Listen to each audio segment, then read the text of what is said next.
توجہ ہے صاحبہ، جنہیں تسلیم کر لیا جائے ان پہ تحقیق نہیں ہوتی، تحقیق ہوتی ہے غیر معصوم کی بات پہ، تحقیق ہوتی ہے گناہگار کی بات میں، تحقیق ہوتی ہے ہم جیسے کی بات میں، تحقیق ہوتی ہے بشر کی بات میں۔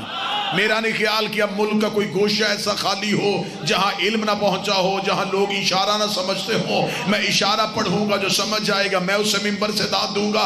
تحقیق غیر معصوم پہ ہوتی ہے، معصوم کو تسلیم کیا جا رہا ہے۔ آج کے دور کا سب سے بڑا ظلم یہ ہو رہا ہے، جن پہ تحقیق ہونی چاہیے تھی انہیں تسلیم کیا جا رہا ہے۔ مجھے اس چہرے کی زیارت کرنی ہے جو جملہ سمجھ گیا۔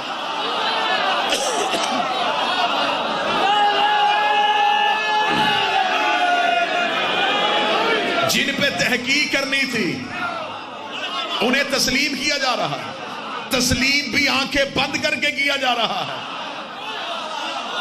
اور جن کو تسلیم کرنے کا حکم تھا ان کے فضائل پہ تحقیق ہو رہی ہے۔ یہ فضیلت ان میں ہے یا نہیں ہے، یہ کام یہ کر سکتے ہیں یا نہیں کر سکتے۔ تمہیں کس نے کہا ہے کہ تم تحقیق کرو؟ اگر ان کے فضائل پہ تحقیق کرنی ہے تو پہلے قرآن کی آیتوں پہ تحقیق کر۔ میں نے آج تک کبھی کوئی مولوی ایسا نہیں دیکھا جو کہے،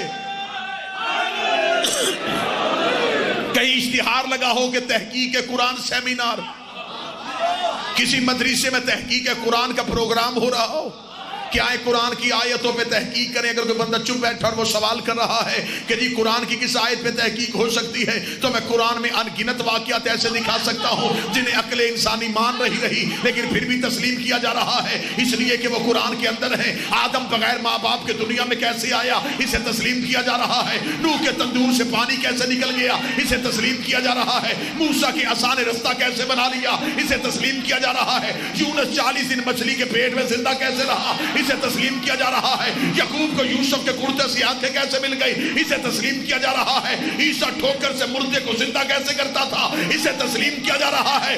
اگر انہیں تسلیم کیا جا رہا ہے تو پھر موت کیوں آتی ہے؟ علی کے فضائل پہ 40 جگہوں پہ کیسے چلے گئے، سورج کیسے پلٹا دیا، حسین نے راہب کو بیٹے کیسے دے دیے۔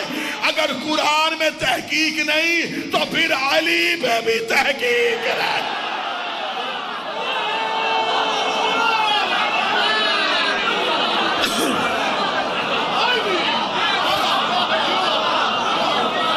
کبھی تم نے تحقیق کی؟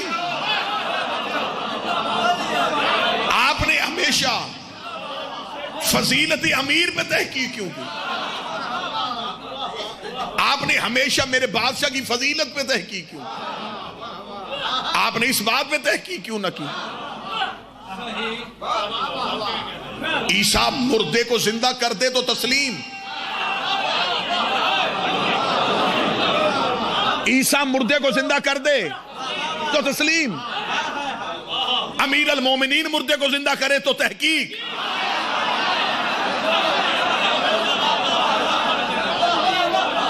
موسیٰ عرش سے کھانا منگوا لے تو تسلیم، فضا جنت میں روٹیاں بھیج دے تو تحقیق۔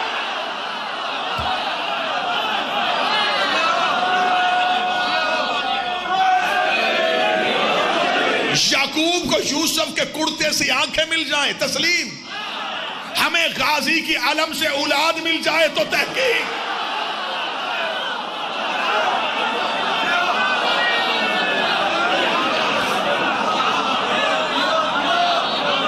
اصحاب کہف 100 سال زندہ رہیں تسلیم، اصحاب کہف اپنی مرضی سے 100 سال زندہ رہے تسلیم۔ علی کا نوکر سلمان ملک الموت کو جھڑک کے باہر بھیج دیتے ہیں۔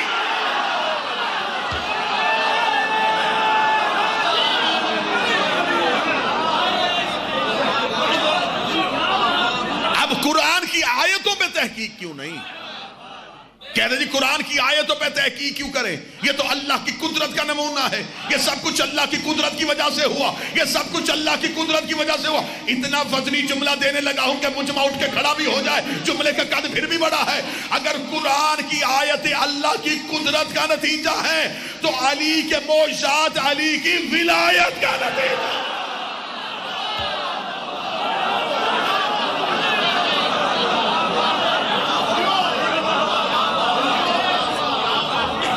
قادر مطلق ہے، امیر المومنین ولی مطلق، وہ مطلق ہونے کی وجہ سے جو چاہے کر سکتا ہے، میرا شہنشاہ ولی ہونے کی وجہ سے اگر اس پہ تحقیق نہیں، اس پہ تحقیق، اگر قرآن پہ تحقیق کرنی ہے تو قرآن جیسی صورت لے کے آؤ، علی کے مقابلے پہ امام بنانا ہے تو علی جیسے فضائل لے کے آؤ،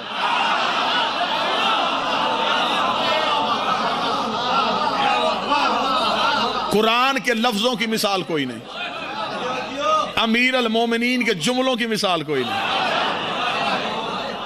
قرآن بھی معجزہ، فضائل علی بھی معجزہ، قرآن بھی سمجھ میں نہیں آ رہا، وہاں سورہ کوثر، یہاں ساقی کوثر، وہاں سورہ رحمان، یہاں رحمان کی جان، وہاں آل عمران، یہاں فرزند عمران، وہاں سورہ قدر، یہاں صاحب قدر، وہاں سورہ مومنون، یہاں امیر المومنین، اسے پڑھنا عبادت، علی علی کرنا عبادت، قرآن کو نیچے سے چھو نہیں سکتا، علی سے حرامی محبت کر رہا ہے۔